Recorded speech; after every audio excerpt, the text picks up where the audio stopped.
Thank you for staying with us. This is Good Morning Kenya, and right now we get to Women at the Forefront, which is a segment we normally have each and every Wednesday, where we bring you ladies who are doing amazing work for their community. And today we'll be having one, Gaida Abdallah. Gaida Abdallah is the founder, Girls I Save, and she's here to just talk to us about progress in empowerment and tell us more about the initiative that is Girls I Save. Gaida, welcome to Good Morning Kenya. Thank you so much. How are you doing this morning? I'm doing perfectly okay.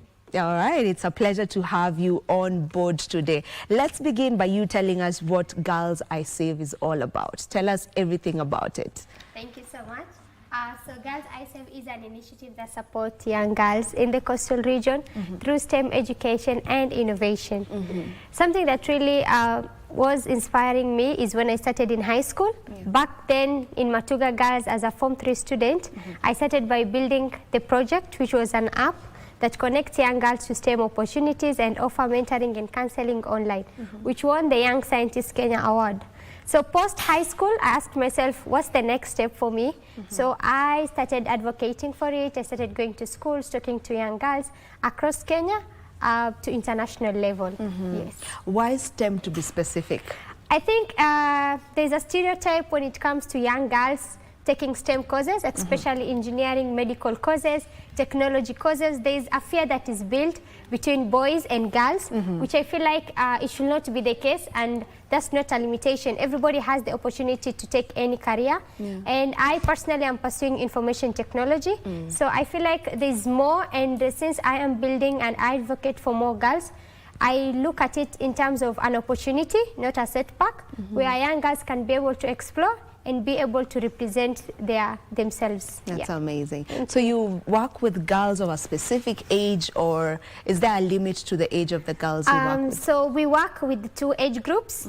One is targeting those in high school and those after high school, because we understand the fact that nurturing young person tends to begin, like charity begins at home. So in high school, when they learn the chemistry, the physics, the biology, I feel like it's very important for them to understand that they can use that to be able to advocate for what they want to do in career-wise. And for those that have completed high school, we have trainings that we train them for 3 months, introducing them to what is the possibility of sciences, technology, engineering, and mathematics, and also introducing the basic concept of innovation. I have been someone who is always impacted when it comes to building solution community-oriented, and I've been able to do that at an international level. So I feel like it's very important for young girls to embrace this and to be able to stand out and be a voice for themselves. Yes. So is there a whole team behind you, or you're just doing this alone? Nah, I definitely, teamwork makes dream work. Absolutely. And I have a pool of young people. We call ourselves the young innovators, because we believe that all of us are actually below the age of 25, and we are all working together, a team of 6, consisting of 4 ladies and 2 gentlemen, and we are working to be able to show that it is possible for both the boy child and the girl child to even work together and bring the change that we all want to see. All right, so you are clearly making sure that you are just empowering that next lady and just bringing them more into this side of the STEM, or the STEM side of life, which normally is male dominated, or it's perceived to be more of a man's thing. So, what areas are you looking at specifically, or which areas are you working on specifically? So we are working on 2 main thematic areas. One is to ensure that there is gender inclusivity, at the same time is enhancing quality education, because we believe that as much as we go to school, there's so much as young people that we can build, and we're trying to just bring that innovative mindset among the young girls to be able to make it possible for them to build solutions, be able to amplify them, and be able to get further support. In one of our program, one of the girls started something related to mental health, And that became a starting point for her, and she's now running her own initiative within the last 1 year. So you can imagine the amount of impact that you can get by just making them believe that it is possible for them to go into this space. It is possible for them to innovate. It is possible for them to stand up for their own, passion, especially when it comes to careers and something you want to do for your life. Yes. I was invited last year in China to speak on STEM and innovation for young girls, especially from different communities. And I realized like there was a gap. Imagine me standing in a place where we have big professors who are, male dominated, and for a young girl to be on that platform, it really meant a lot for me, and I believe also for the girls that are always, looking behind me. I can only imagine. So how long has Girls I Save been operational, and maybe how would you say the reception has been so far? I would say 3 years down the line since I completed high school, because for me it was a dream and a vision that I had since I was in high school. And post high school, when you start, not everybody's gonna believe in what you do, but with time it has been easy for the community to accept. You find that now parents coming to you, how can you advise my daughter in terms of these careers? Can you visit this school? I have talked, I would say, to over 20 counties in Kenya, across northeastern to Kwale and other counties, just to be able to reach to these girls. And you find that with the time now, girls open up, hi, I want to do this course, how do you think I can pursue that? And I'm very open on social media. I put my account open so that I can be able to connect to more girls even beyond just Mombasa. Yes. So you work with communities that are marginalized. Yes. So mainly you're based at the coast right now. Yes. But you've also reached out to other areas. Yes. I've partnered with a few organizations, including Angaza Center, that we had an outreach for like 3 weeks to the northeastern part, where they were offering technology, digital, I would say computers, and I was offering the STEM education and mentorship. So I feel like sometimes you cannot work alone. You need people to work with you along the line, and partners would be ideal in that case. And at any level, I believe that when you work together, you make the impact, more rich. Yeah, that is true. How many girls so far have you been able to reach? Do you have a number? Yes, I would say over 5,000 girls. Wow. And that's basically directly, and indirectly I would say over close to 8,000 girls. Because what I do is both physical and virtual, because I tend to ensure that we are able to reach as many girls as we can. So if some of our programs are physically in Mombasa, we do have virtual programs where the girls join us online. Online as well. Yes. How do you integrate mentorship in this entire model? Yeah, so we usually visit schools through our outreach programs, and mentorship is one of the most key important elements. I would say even for me growing up, a mentor was someone who was really instrumental in my journey, and I believe that each and every young person needs to have that one person they can always look up to, and I can always reach out to this person. So when we go to schools, apart from just us talking about STEM and innovation, we also integrate the aspect of how can they know themselves better, self-awareness, how can they be able to cope up with stress and stuff, because I believe all these things constitute to what you can become, or what the other young person can become. Yeah. And maybe how does the initiative also, just get to address social issues like gender-based violence, and, even the fact that you work with marginalized communities? I'm sure one of the problems over there may be early marriages. So how do you, address that? Yeah. So I think, like I mentioned, we are also working in building a platform. This is going to be a web application itself.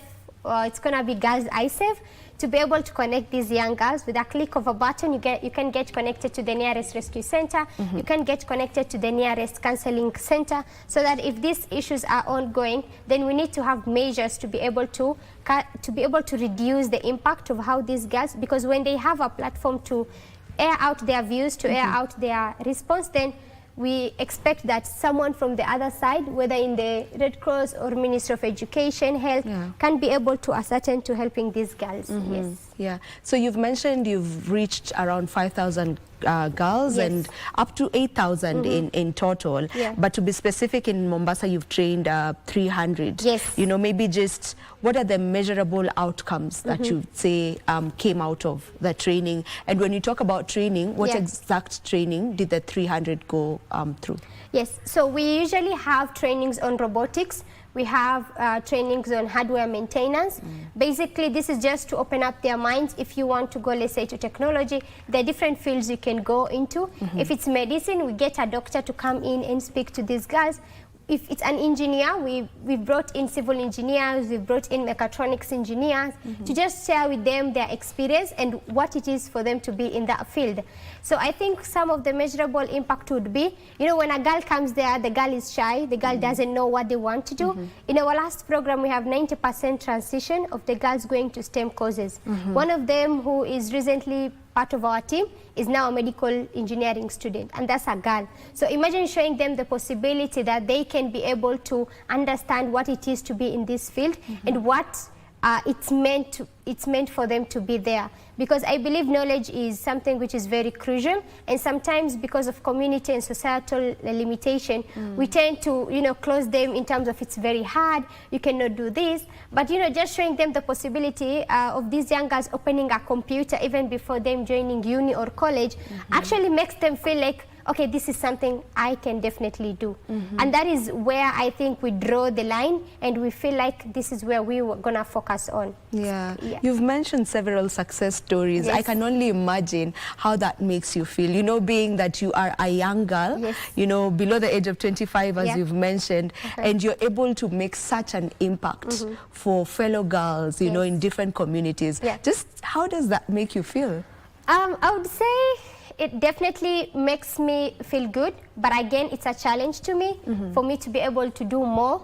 Every time I go on stage, every time I go on an international platform for me to speak, I always relate back to the young girls that are always following and looking up to me, because yes, this is something I'm trying to build, but at the same time, it's also growth for me. So I look at it as a challenge every day, but I also draw inspiration from it for the number of girls that I've been able to inspire directly or indirectly, for the number of, you know, parents that reach out to me. I always feel like there's more that I can do.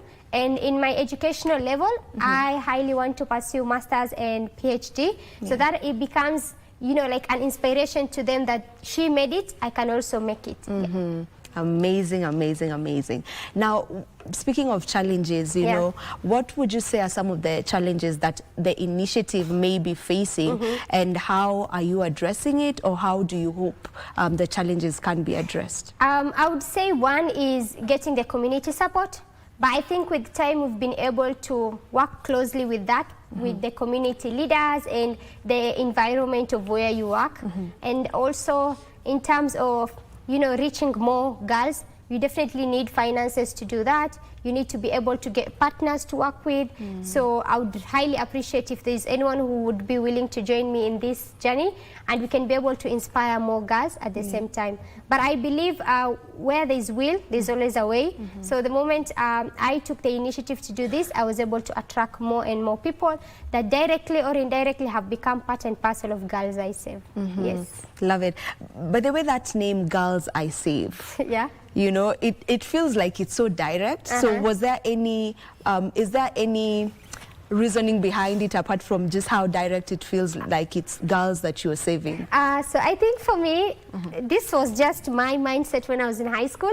I was like, the girls I save, we have girls here, we have the I, and then we have the save. So for me, is the I, everybody who is going to be part and parcel of helping this initiative run and stuff.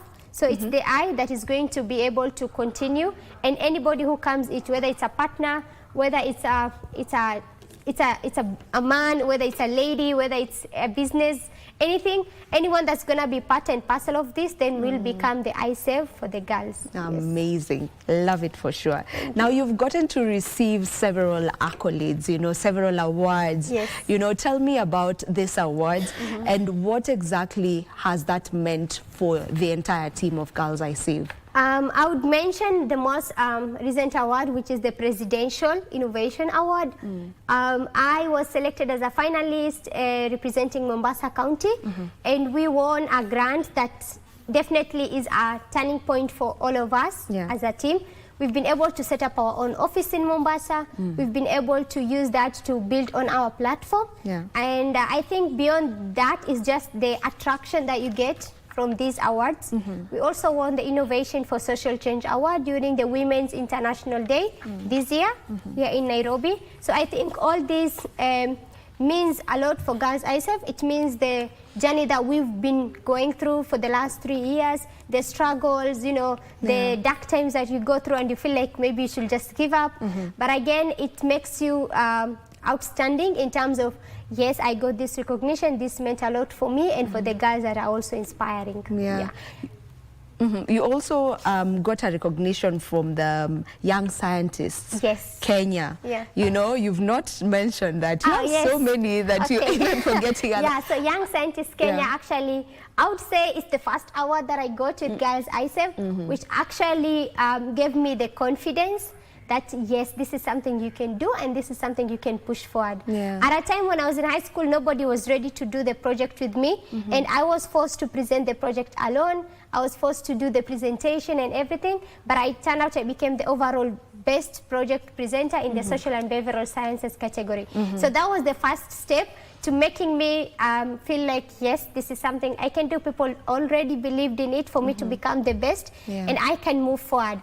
So Young Scientists Kenya has been instrumental. Even in my STEM journey, I have been judging tech category for the Young Scientists Kenya, the Tech Challenge Kenya, to be able to just show the possibility of, yes, you can be doing this, but at the same time you can pursue your passion and your interest. So that recognition, being that it was the first one you ever got for Girls I Save, it definitely did impact the overall or the being of Girls I Save. Would you say it impacted its operations as well? Yes, because with the Girls ISF, when you win the Young Scientists Kenya, you win cash awards as well. So the money that I got from that point helped me start the development of the MVP for the web application that we are trying to build. So yes, it did. You're trying to build a web application? Yes. Let us in on that. So yes, this is going to be Girls ISF web application that will connect young girls to STEM mentors virtually, and you can be able to connect based on your interest. You can be able to, you know, like get more insights, and we'll offer a lot of educational materials for young girls. It's still in the last bit of development, and we're gonna soon launch it. So how have you been able to get these mentors to come on board? And who exactly are these mentors? Are they women in STEM as well? Just let us in on that. So basically this is on like a call on volunteer. We did that, and within a span of 1 week, I would say we had over 100+ mentors. You just put a call online? And people applied.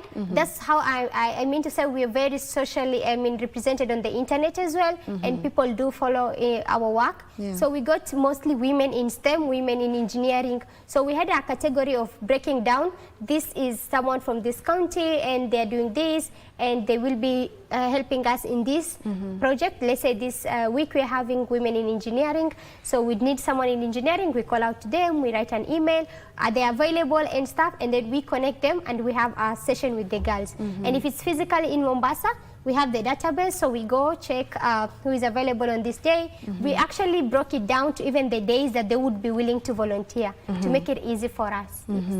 That is amazing. I know you've mentioned of the lady who's now doing medical engineering, right? Would you care to tell us more success stories so that, you know, the lady who's watching us right now, the young girl who's maybe watching us right now, may also get the motivation to actually, you know, believe that, okay, I can also get into something like this. Yeah, it's true. So we have Yusra, that's her name, Yusra Muhammad. She's joined in as a young girl who doesn't really understand what it is to be in the STEM field. And she was trying to find her interest. So we did trainings on tech, we did trainings on robotics, we did a little bit of introduction to engineering, and the girl found interest in engineering because she was like, okay, this is something exactly I wanted to do. Yeah. And immediately, before even she joined uni, we connected her to a medical engineering student who was able to share insights on how it is to be in the medical field. Because she wanted to do medical field, like she wanted to do medicine, but at the same time she had passion for, you know, like working with machines and stuff. So medical engineering became the best option for her. And right now you would hear her say, you know what, I'm working with my tools everywhere and stuff. And it makes me feel good because at least at one point someone was able to realize their dream because of that. We have another one, the Suad. She started her own mental health initiative. She was passionate about mental health. She went to pursue psychology, but at the same time we did an introduction before they joined uni for innovation. So they had a 1 week of them building solutions based on what they think. I just challenged them. I said, whatever you think you can work on, just prepare slides on that, prepare something around the same field, and then present to us. So we got a panel of, you know, people from the community who are experienced in the building stuff, and they were able to listen to them. And we had, like, you know, winners among them. So it made them believe that I can start something, build it, and then, you know, move forward with it. So it's just about giving back to the community and being able to, you know, inspire more girls. Yes. What maybe long-term change does Girls I Save hope to create, you know, in the near future? One, I would say the change in mindset shift, because growing up in a community where young girls are not really given the opportunity to stand up for themselves, you know, to go on stage and present what they are doing. One is being able to show the possibility and the opportunities that young girls can be able to take up. I participated in the Microsoft Imagine Cup competition, which is a global competition in the United States of America. So I was physically there representing with my team. We were building on an AI platform called Signverse. And again, at the same time, trying to show the young girls that you can be building community-oriented solution, at the same time become stable on it and work and improve the lives of many community, you know, like many people in the community. So I feel like it is very important for young girls to know that you can become the change that you want to see. I think for me, growing up, leadership was something that was inbuilt. I was a head girl in primary, in high school, at Form 2 level, leading over 2,500 girls in Matuga Girls, and then post-high school, you know, leading up your own initiative, working with community, working with different people. So sometimes it's just for you to believe in yourself and to be able to see the right people that are following the same path. So for me, I want to build that confidence for young girls to be able to see this is the journey this girl took, and I am going towards that. I would mention a very critical moment for me. I was in Technical University of Mombasa, and a girl just approached me and was like, I know you don't know me, but because of your journey, I shared to my parents and I was allowed to study. Just imagine. So sometimes I look at it in terms of a personal connection to whatever is happening and the rights of young girls, and to be able to show the possibility through STEM education and innovation. You're definitely living in your purpose. Yes, for I am. sure. Yes. And you're glowing in it. Amazing. I'm just curious to know what Signverse is all about. Yes. So I play the role of a project associate with Signverse. We are building an AI platform that translates sign language to text. And this is to help people with the hearing disability to be able to connect. With a click of a button, you can be able to type in, and through avatars, there will be the interpretation of the text to sign language. So we were able to represent with the team in the Microsoft Imagine Cup, which is a global competition by Microsoft. That was in May, so we had to travel all the way to Seattle, Washington, to be able to present the project as well. I'm sure you need, or you may be needing, all hands on deck in terms of, you know, people who would want to come through as partners, people who would want to come through as mentors, you know, for these girls. Where can they find you? Are you on social media? Of course you are.